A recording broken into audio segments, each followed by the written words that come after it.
e graças a Deus. Louvado seja Deus, aleluia. Queridos, eu convido você a abrir a palavra do Senhor no livro de Apocalipse, capítulo 2, versículo 1 até o versículo 7. Nós vamos hoje começar com a primeira igreja. Fizemos uma introdução a semana passada, falando sobre a chegada de Jesus na ilha de Pátimos. E hoje nós vamos falar sobre a primeira igreja descrita por Jesus, que é o livro de Apocalipse 2, versículo 1, diz: escreve ao anjo da igreja de Éfeso, isto diz aquele que tem na sua destra as 7 estrelas, que anda no meio dos 7 castiçais de ouro. Conheço as tuas obras, e o teu trabalho e a tua paciência, e que não podes sofrer os maus, e puseste à prova os que dizem ser apóstolos e o não são, e tu os achaste mentirosos, e sofreste e tens paciência, e trabalhaste pelo meu nome e não te cansaste. Tenho porém contra ti que deixastes o teu primeiro amor. Lembra-te, pois, de onde caístes, e arrepende-te e pratica as primeiras obras. Quando não, brevemente a ti virei e tirarei do seu lugar o teu castiçal, se não te arrependeres. Tens, porém, isto, que odeias as obras dos nicolaítas, as quais eu também odeio. Quem tem ouvidos, ouça o que o Espírito diz às igrejas. Ao que vencer, dar-lhe-ei a comer da árvore da vida, que está no meio do paraíso de Deus. Fala conosco nesta noite, Espírito Santo. Abre nossas mentes, os nossos corações, para que possamos entender, compreender a tua palavra e pô-la em prática, Senhor, em nome de Jesus. Tome assento, queridos. Como eu fiz a introdução na semana passada, Jesus escolhe 7 igrejas da Ásia, como, ao meu entendimento, o entendimento de muitos também, como 7 modelos de igreja, 7 tipos de situações que uma igreja pode estar passando. E a primeira igreja é a igreja de Éfeso, que Éfeso era uma cidade, uma das principais cidades da época, onde nela se tinha também um culto da deusa Diana e o culto do imperador que se achava divino, né? E esta é a primeira igreja que Jesus escolheu para falar, a igreja de Éfeso. E quando você vai ler essa carta, uma carta curta, mas muito forte, muito poderosa, Jesus vai de início repetir a visão de João, quando ele vê aquele que tem na sua destra as 7 estrelas, que anda no meio dos 7 castiçais de ouro.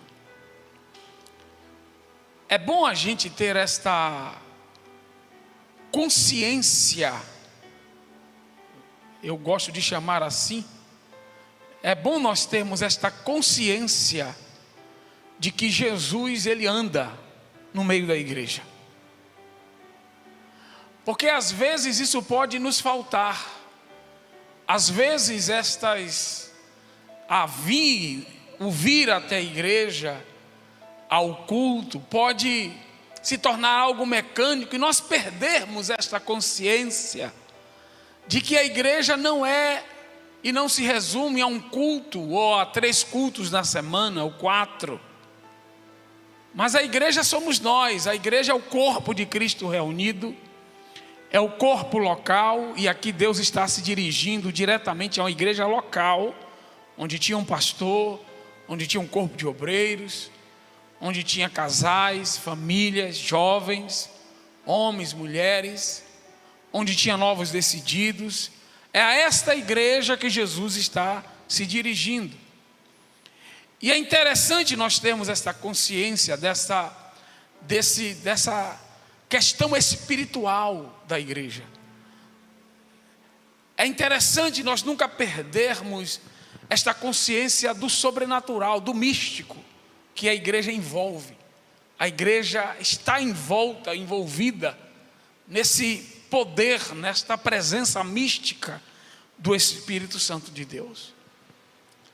Porque quando nós perdemos isso, nós deixamos de ter expectativas ao vir ao culto, nós deixamos de ter expectativas até mesmo quando nós vamos orar, nós deixamos de ter expectativas quando nós nos deparamos com problemas na nossa vida, e nós só enxergamos o caminho natural para resolver aqueles problemas.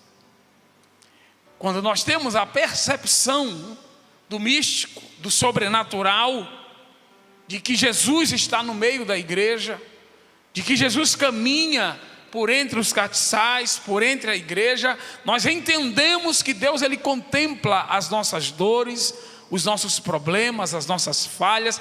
Ele nos conhece, Ele sabe quem nós somos, e Ele também está pronto para agir na vida de todo aquele que crê. Amém, irmãos? Deus age conforme a fé. E Jesus vai descrever, vai fazer um resumo no versículo 2. E eu vou falar uma coisa aqui, que a palavra mais importante deste versículo é a primeira palavra: eu conheço. Deus conhece. Ele está dizendo assim: eu não estou de olhos vendados, eu sei. Eu conheço as tuas obras, e o teu trabalho, e a tua paciência, e que não pode sofrer os maus. Deus está dizendo assim: eu tenho consciência de tudo que você está passando. Porque às vezes as lutas podem trazer uma certa uma mentira transvestida de verdade, de que Deus nos abandonou, de que Deus não está vendo o nosso sofrimento, as nossas lutas. Mas Jesus, Ele começa a carta dizendo assim: conheço as tuas obras, conheço o teu trabalho, a tua paciência, e que não pode sofrer os maus.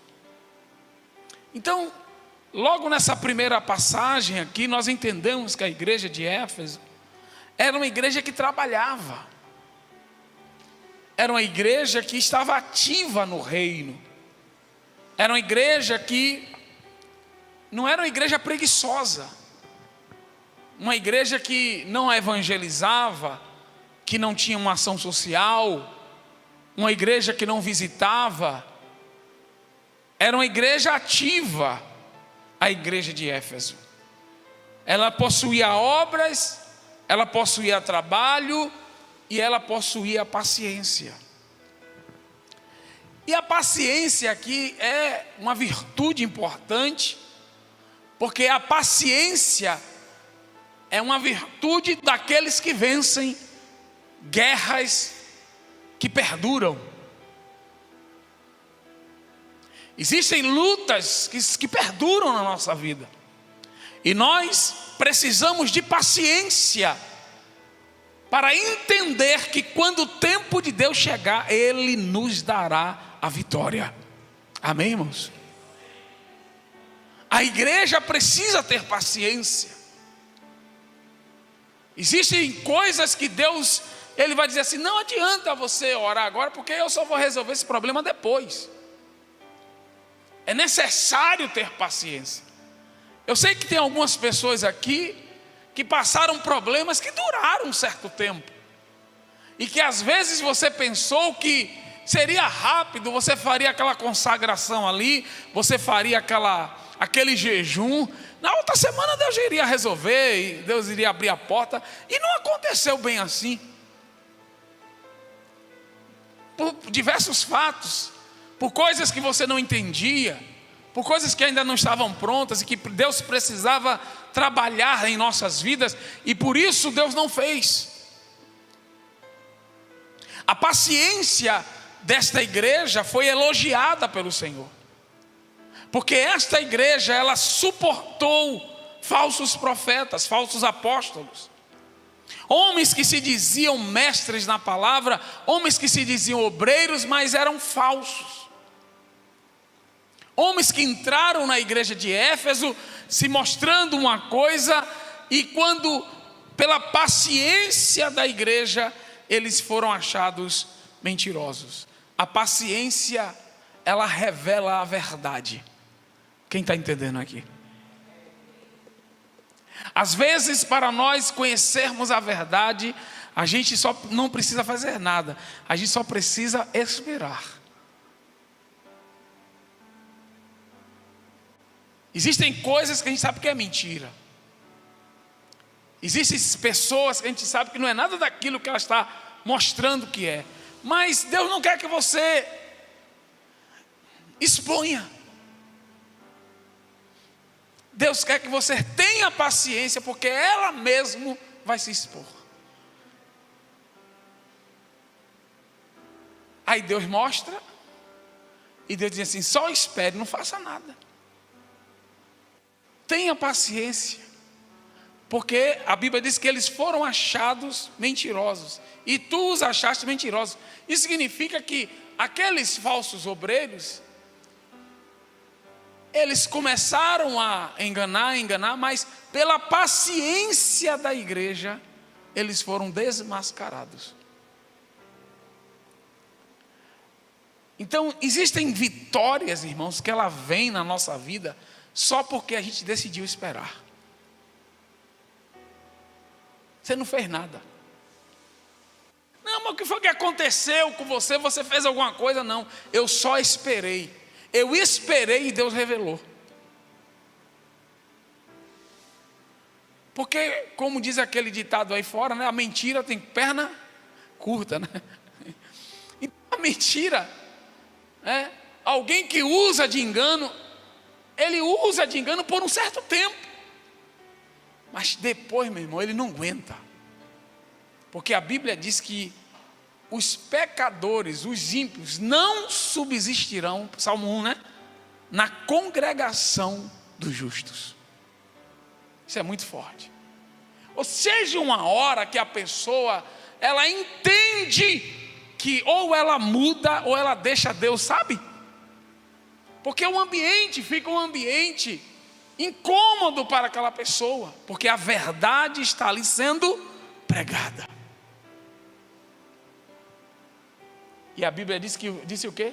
Que os obreiros foram achados mentirosos. A verdade incomodou aquelas pessoas. Então existem situações na nossa vida, eu estou aqui no currículo, aqui analisando o currículo da igreja de Éfeso, que Jesus está elogiando isso aqui. Existem situações na nossa vida que a gente só precisa ter paciência. Você não precisa fazer mais nada. Pastor, vai chegar uma hora que todo mundo vai ver quem é quem. O tempo é algo maravilhoso, irmão. Porque o mentiroso, ele não consegue mentir a vida inteira. Chega uma hora que a mentira aparece. Não tem como. E aí esta igreja, pela paciência dela, ela conseguiu desmascarar os apóstolos que eram mentirosos. Aí ele vai dizer: e sofreste, e tens paciência, de novo, e trabalhastes pelo meu nome e não te cansastes. Irmão, se a carta terminasse aqui, a gente ia dizer assim: rapaz, que igreja fabulosa. Eu queria fazer parte dessa igreja. Olha só que coisa. A igreja trabalhava, a igreja tinha obras. Pastor, qual é a diferença de trabalho e obra? Tem muita coisa diferente. Você viu aí que ele separa trabalho e obra? Por que Jesus está separando? Porque trabalho é o exercício, é o dia a dia. A obra é aquilo que você constrói ao longo do tempo. Então, quando o teu trabalho ele é efetivo, a obra aparece. Quem entende isso aqui? Porque tem pessoas que trabalham, mas não, quando você vai assim: mas o que foi que você construiu aí com esse trabalho? Eu vejo você aí se cansando, subindo, descendo aí, mas você construiu o que na vida? Então por isso que Jesus separa aqui: conheça as tuas obras e o teu trabalho. Ele está dizendo, são duas coisas diferentes. Uma coisa é você se esforçar todos os dias, outra coisa é aquele esforço gerar realizações. E aí é por isso, é por isso que a gente tem que ter certeza quando nós estamos trabalhando, quando nós estamos nos esforçando em algo, nós precisamos ter certeza de que aquilo em que nós estamos nos esforçando realmente é um propósito de Deus, porque quando nós estamos fazendo algo que é propósito de Deus, ninguém consegue destruir aquilo que nós estamos construindo. Amém, irmãos? Quando nós construímos em Deus, as coisas permanecem. Então, como eu ia dizendo, a igreja, ela era uma igreja firme, ela é uma igreja resistente em meio às tribulações, uma igreja prudente que examinava com cuidado os ministros que a visitavam, para ver se eram verdadeiros. A igreja, ela precisa estar pronta para essa questão dos falsos obreiros.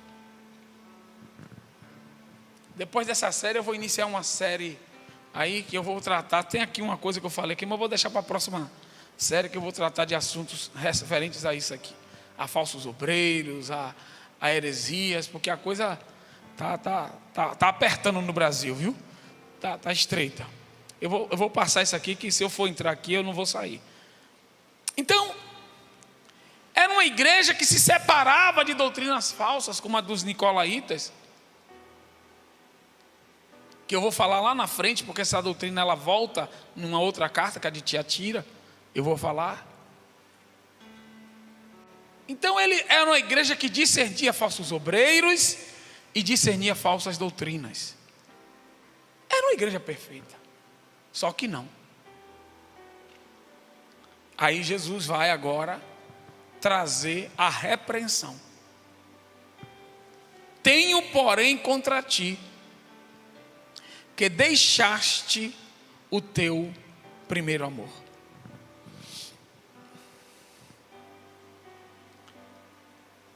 Aí ele vai dizer assim, olha, e o que é isso, né? Deixar o primeiro amor. Que primeiro amor é esse?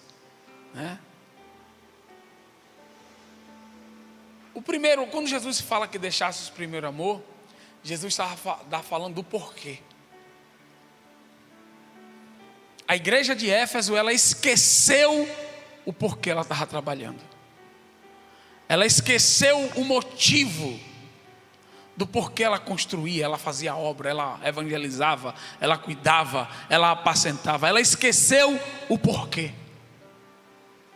E esse é o grande problema hoje, em alguns lugares, em algumas igrejas, com algumas pessoas, porque a igreja são pessoas, porque às vezes nós trabalhamos para Deus, nós lutamos, nós estamos ali, sobe e desce, mas nós às vezes estamos trabalhando, estamos nos esforçando, estamos nos cansando como ela, estamos aqui nos doando pelo porquê errado.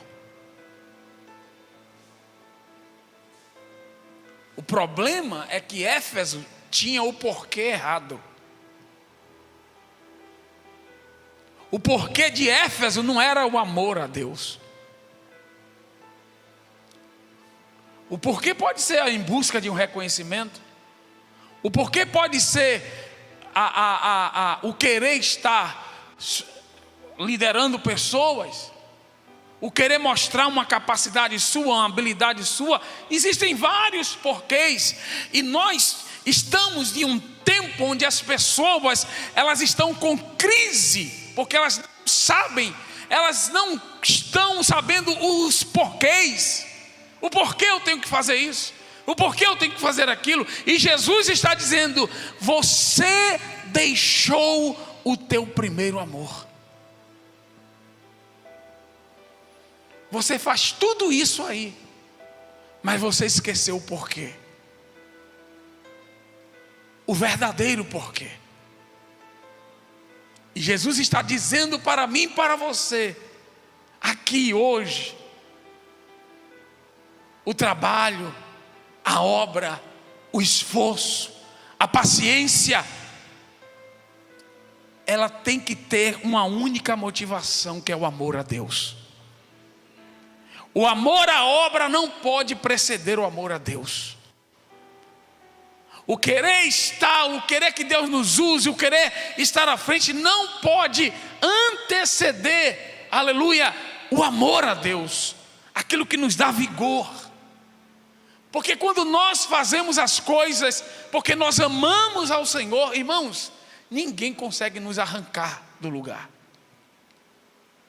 Não tem luta, não tem falha, não tem problema, não tem. Eu me lembro de um dia, eu tinha mais ou menos 3 meses de evangelho. Eu nunca me esqueço disso. Eu vou fazer 29 anos agora em novembro, 13 de novembro, 29 anos no evangelho. E quando eu tinha 3 meses de evangelho, aconteceu algo comigo que isso ficou marcado. Eu nunca me esqueço disso. Eu tinha voltado, eu sou de Camaçari, e aí eu aceitei a Jesus, me tinham me batizado. Tinha uns 5 meses, eram uns 5, 6 meses, não era mais de 3.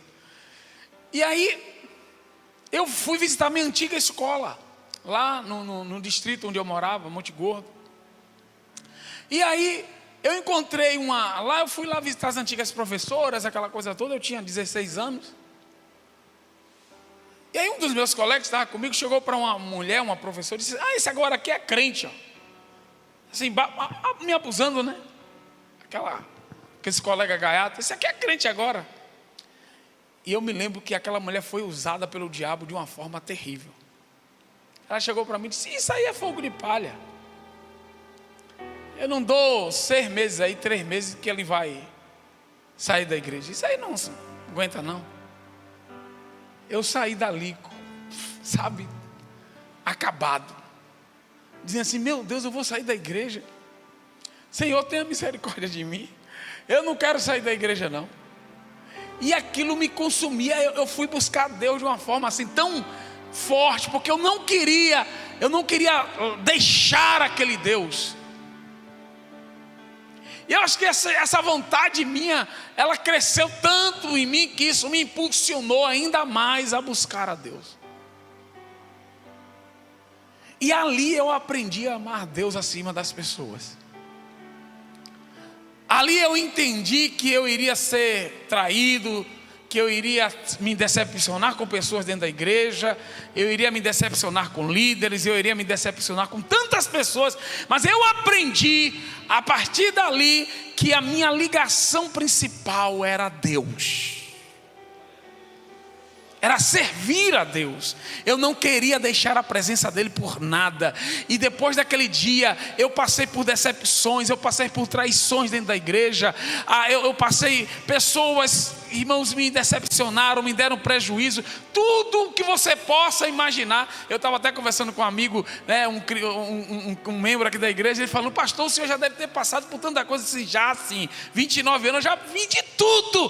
Tudo já aconteceu comigo. Já me deram prejuízo, já mentiram sobre mim, já inventaram coisas sobre mim, já me traíram, já fizeram o que você imaginar. Eu já passei dentro da igreja, mas nada disso me abalou. Não conseguiu me abalar, porque eu entendi o segredo do evangelho. É o porquê. Por que você está aqui? Aí entra a questão, né? Porque eu não fui, a minha experiência é um pouco diferente da maioria. Eu não fui para o evangelho porque eu tinha problemas. Eu era um jovem normal, estudioso. Me chamava até de CDF, na época era CDF. Hoje é crânio, não sei como é. E só tomava nota alta. Eu era um jovem, para meus pais, eu era um jovem exemplar. Ele nunca me pediu para estudar, sempre tirei nota alta. Mas eu não fui para o evangelho porque eu tinha problemas. Eu fui pelo evangelho, pela proposta da salvação. Quando o meu professor, que é o meu pai na fé, ele falou do evangelho, eu disse assim: eu não vou ficar de fora disso, mas nem a pau. Eu estou dentro desse negócio aí. Quando ele explicou o que é a salvação, eu disse assim: eu estou dentro, eu vou de cabeça. Eu não vou ficar de fora, não. Esse negócio de que Jesus vai voltar, você vai ficar. Que nada que vai ficar é outro. Eu não, eu vou subir. Aleluia, louvado seja o nome do Senhor. Eu ficar de fora, não. Eu me lembro que eu estava na sala de aula, e tirava uma aula naquele tempo, né? Que bons tempos, que o professor falava de Jesus na sala de aula. Vai fazer isso hoje. Ele tirava uma aula para falar de Jesus ali e pregava o evangelho na sala de aula. E eu fui ganho ali por ele, né? O professor Carneiro. Eu fui alcançado pelo evangelho, por ele, pelo evangelho, através da vida dele. E eu fiquei extasiado. Eu entendi o porquê. Então eu pergunto a você hoje, nesta noite, eu estou perguntando a você que está me assistindo, ou que vai me assistir: você sabe por que você serve a Deus? Você sabe por que você quer trabalhar na obra, quer evangelizar?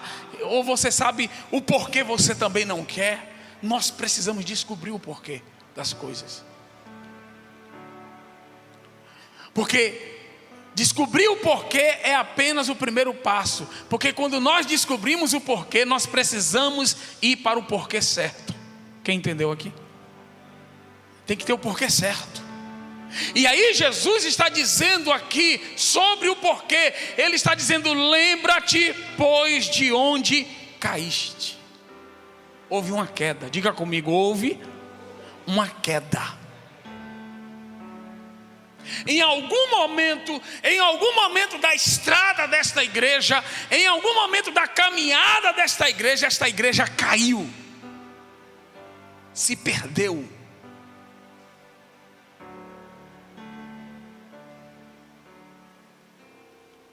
E quando ela se perdeu, aquilo ficou gravado na memória dela, porque, aleluia, ela não esqueceu. Jesus está dizendo assim: eu quero que você recorde. Traga à memória onde foi a sua queda. Porque nós não podemos nos arrepender daquilo que a gente não reconhece. Como é que eu vou me arrepender de uma coisa que eu não reconheço que eu caí? Não foi uma queda não, pastor. Na verdade não foi bem assim. Irmão, Deus não vai operar. Então nós estamos vendo aqui Jesus dizendo assim: olha, está na hora de vocês, de um pouco de autorresponsabilidade, vocês entenderem que houve uma queda. Vocês estão nesse fervor aí, trabalhando, mas vocês esqueceram de me adorar. Esse povo que me honra com seus lábios, mas o seu coração está afastado de mim. É um povo que está no culto, é um povo que está na igreja, é um povo que lê a Bíblia, é um povo que participa das programações da igreja, é um povo que está envolvido, é um povo que está trabalhando de alguma forma, está fazendo alguma coisa, alguma atividade de certa forma, mas a preocupação de Jesus aqui era uma única: o objeto da adoração. Eles tinham esquecido da pessoa mais importante, que é a pessoa bendita de Jesus Cristo de Nazaré. Nós não podemos esquecer de Jesus. Nós não podemos esquecer quem Jesus é na nossa vida. Nós não podemos esquecer do que Ele fez, porque quando nós nos esquecemos de Jesus, tudo vira motivo às vezes para sair da igreja, tudo vira motivo para nos afastar do evangelho, tudo vira motivo: fulano de tal que olhou feio para mim, ciclano que não me tratou bem. Sabe por quê? Porque nós esquecemos dele.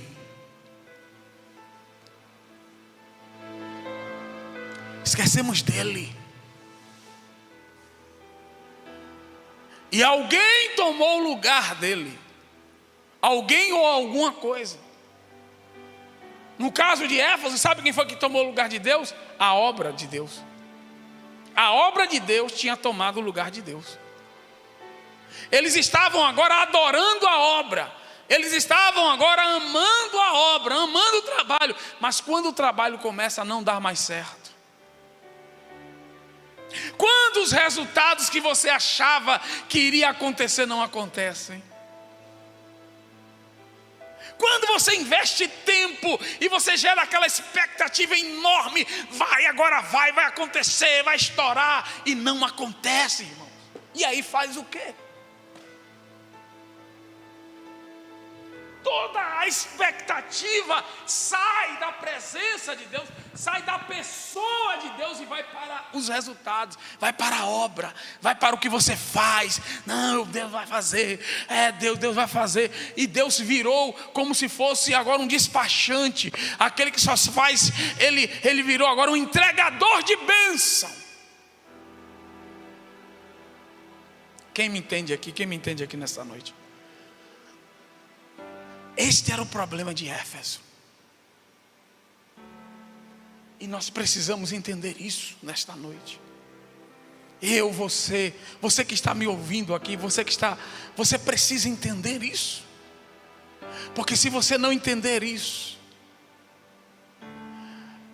daqui a 29 anos, como se passaram comigo, dificilmente você estará na igreja. Porque o que vai ter de pessoas para você se decepcionar?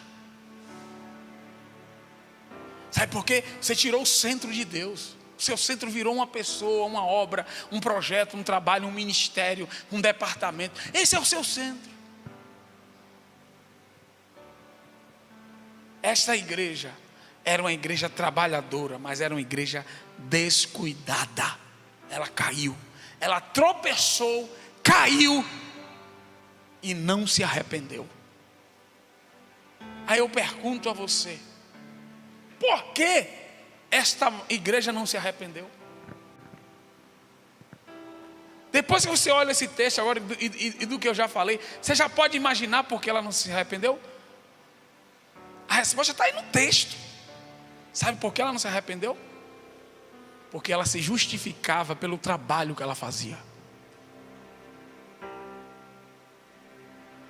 Ela substituiu o amor pelo trabalho. Não, Deus, eu estou fazendo a tua obra. Quem me ouve aqui? Não, eu estou fazendo a obra, eu sou fiel, estou trazendo o dízimo, eu faço a tua obra, eu estou fazendo tudo direitinho. Ei, e onde está a paixão? Onde está o coração palpitando? Onde estão as lágrimas?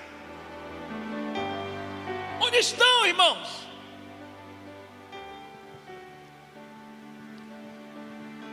Eu estava na empresa Café Decorações do nosso amigo Valdemir. Fui fazer um culto na sexta-feira passada.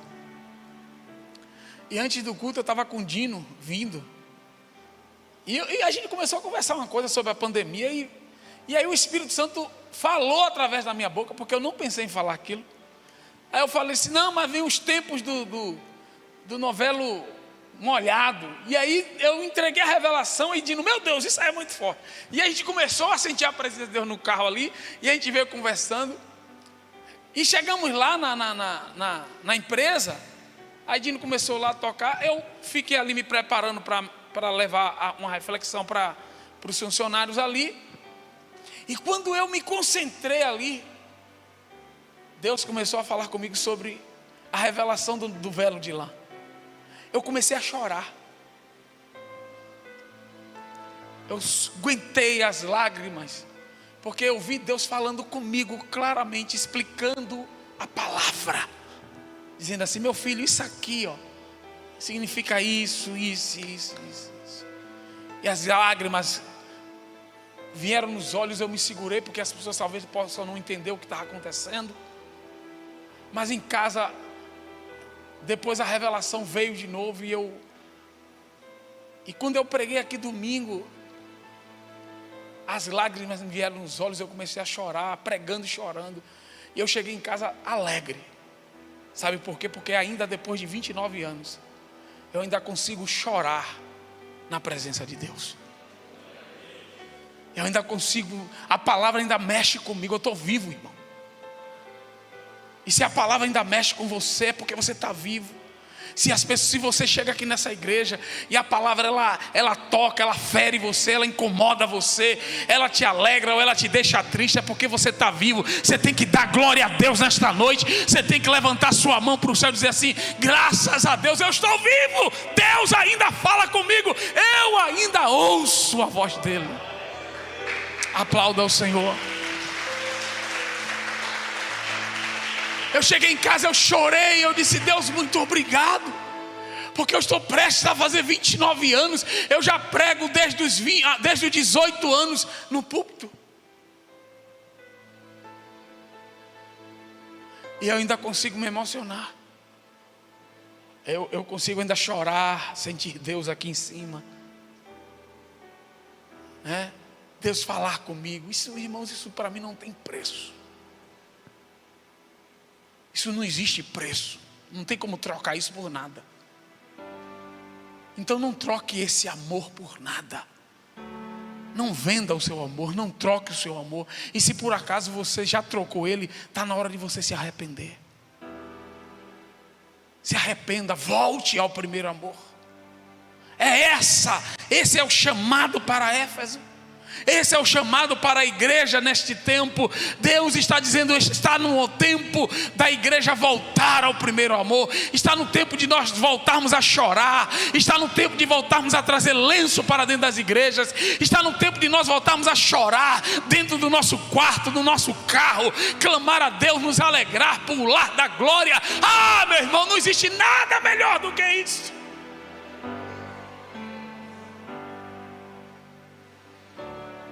Eu não quero chegar numa igreja e ver Deus falando, ver todo mundo todo mundo sendo tocado. Domingo aqui foi um show, eu olhava para a cara dos crentes, todo mundo chorando.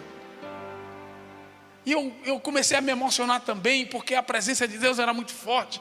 E eu disse: meu Deus, que coisa gloriosa isso aqui. E o povo não parava de chorar, e um que estava aqui chorando, e o outro chorando, e outro chorando, e outro chorando, e o povo chorando. Eu disse assim: Jesus, que presença maravilhosa. Irmãos, isso não tem preço. Porque eu não estava aqui pregando, usando técnica para ninguém chorar. Eu estava pregando a palavra de Deus. Quem está me entendendo isso aqui? Eu não estava fazendo uma performance, mudando o ponto e contando histórias tristinhas para ninguém. Não, eu estava pregando a palavra. É isso que Jesus está falando para Éfeso. Éfeso, lembra-te. É a primeira coisa. Lembra-te de onde caíste. Lembrar o que foi perdido e cultivar o desejo de restabelecer a comunhão íntima. A gente precisa nos lembrar de como nós éramos antes de cair. Quando você parou de chorar na presença? Quando você parou de chegar cansado em casa e desejar vir para a igreja assim mesmo? Quando você parou de ver um dia chuvoso e você assim: eu quero ir para a igreja, e vem debaixo de chuva mesmo, pega o carro e vem. Quando pega o ônibus, o metrô e vem. Quando foi que isso parou? É isso que Jesus está dizendo assim: lembre-te. Foi lá atrás. Você precisa lembrar quando foi que isso parou de acontecer na sua vida. Alguma coisa aconteceu. Você deixou entrar algo dentro do teu coração que produziu frieza, que produziu distanciamento da pessoa de Cristo na sua vida. É isso que Deus está falando para a igreja de Éfeso. Deus está dizendo aos crentes de Éfeso: vocês precisam se lembrar.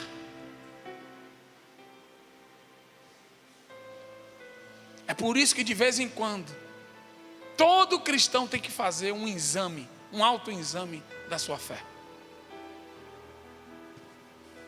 Sabia disso? E como é esse autoexame? É você pegar o melhor momento que você já teve no passado, o melhor momento espiritual, e comparar com o momento que você está vivendo. E você dizer: eu estou melhor, eu estou igual, ou eu piorei. E se a resposta for negativa, é você se arrepender diante de Deus, pedir perdão a Deus, porque alguma coisa de errado você fez para que houvesse esse esfriamento. Pedir a Deus que lembre a você aonde foi que você errou, o que foi que você passou a fazer, ou o que foi que você deixou de fazer, que produziu dentro de você essa frieza. Todo cristão precisa fazer isso de tempos em tempos.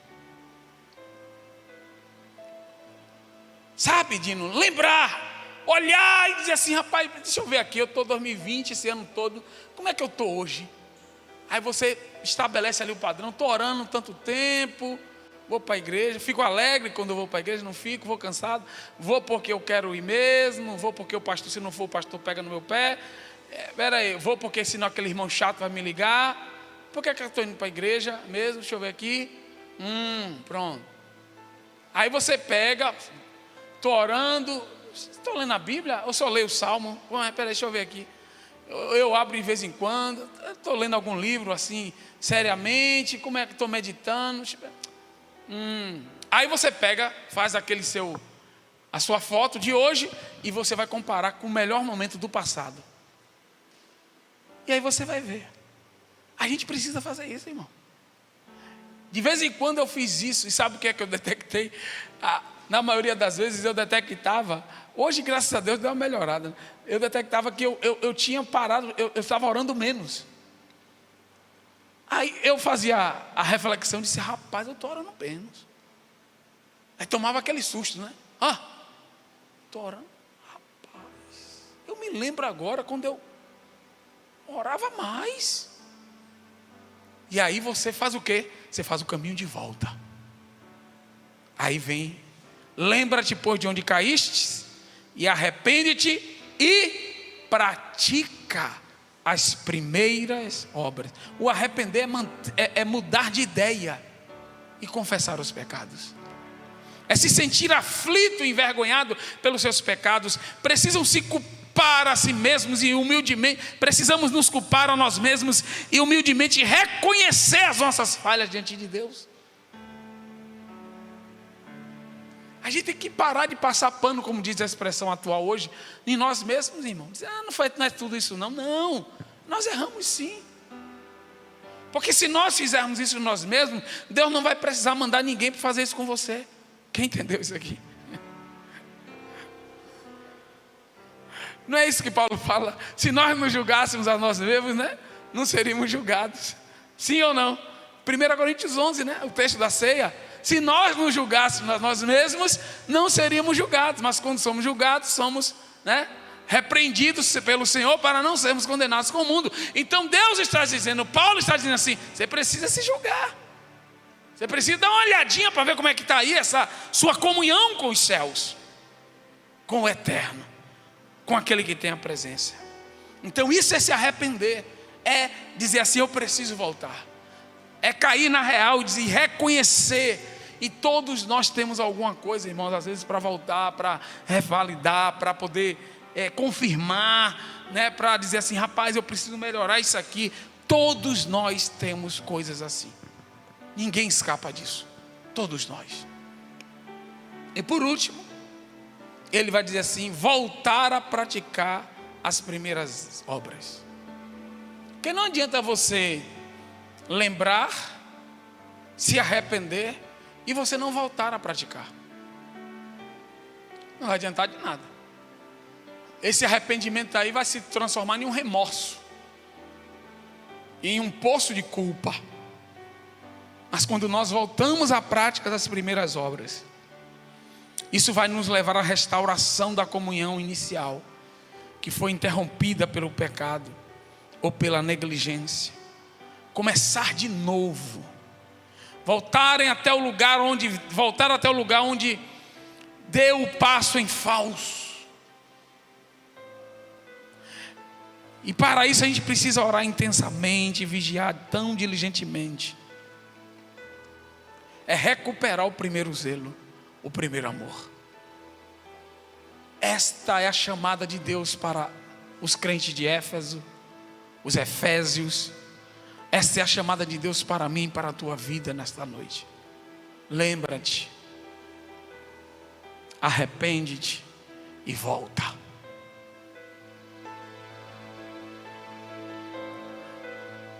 Reorganize o teu foco.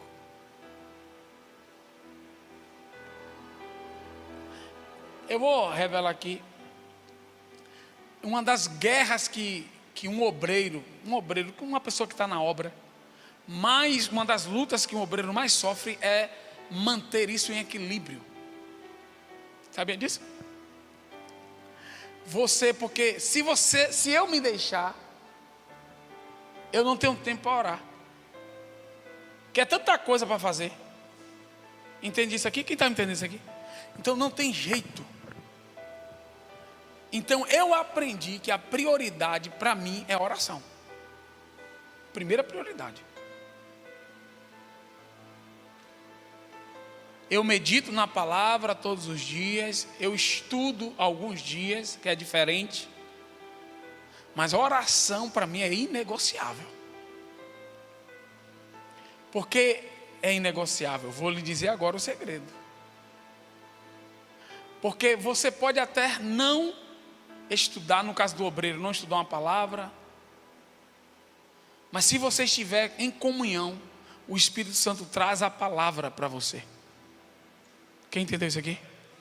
Ele traz a palavra. Ele te dá um sermão completo, sem você fazer nada. Sem você tocar na Bíblia. Isso já aconteceu comigo diversas vezes. Eu sentar ali sem nada, e Deus dizia assim, fique aí, viu? Sim, Deus, e aí? Aí nada. Quando eu chegar aqui, ele diz assim, abre em tal lugar.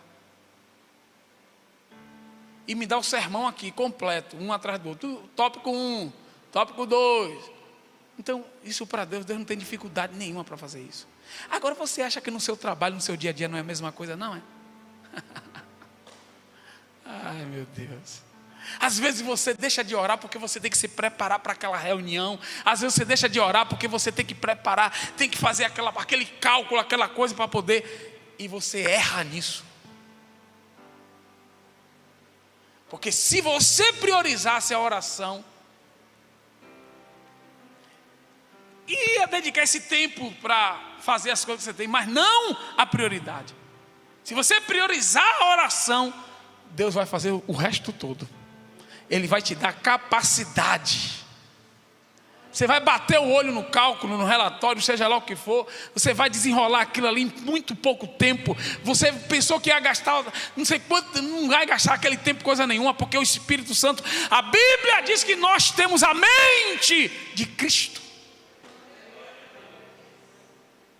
Você sabe o que é isso? Os 7 Espíritos de Deus estão aqui conosco.